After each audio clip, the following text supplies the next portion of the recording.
Good morning. Welcome back to Marriage Minutes. And we are in a new series, a 40-day series about how to grow spiritually together. And this week we are tackling the subject of prayer.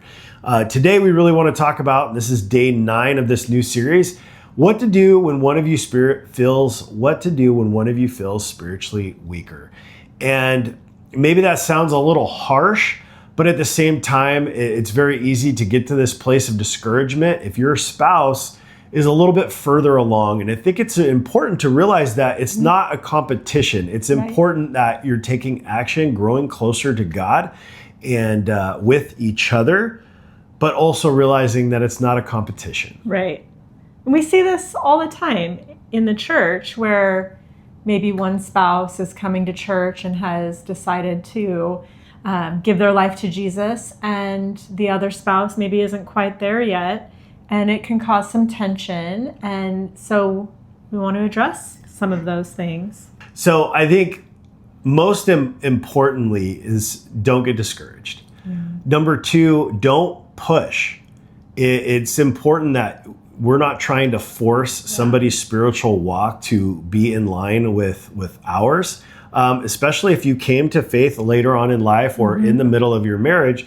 Don't force it. And whoever is strongest, lead out by example. You're not trying to force or control or micromanage their relationship with God. You want to just lead out by example. And again, remember, it's not a competition.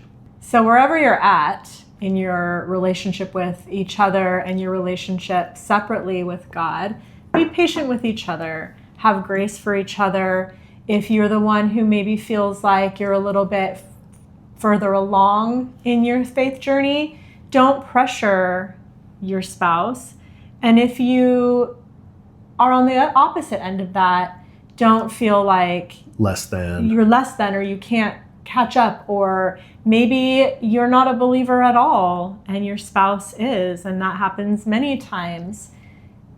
You want to have grace and understanding for each other and where each one of you are at in your spiritual journey, and be encouraging to each other, not pressuring. So many times when one spouse comes to faith before the other, it's the change in that spouse's life that brings the other spouse to a life of faith. It's seeing their change, their journey, how a relationship with God has changed their spouse's life. And that is what eventually brings that other spouse to faith. It isn't beating your spouse over the head with the Bible or being very pressuring with them or judging. None of that. We as a people of faith need to have grace with each other. And this is especially true when it comes to your spouse, probably most of all, in fact. Absolutely. So that's it for episode 9. Tomorrow, on episode 10, we're going to be talking about praying through conflict in the marriage. But make sure you subscribe, hit that notification bell so you get notified.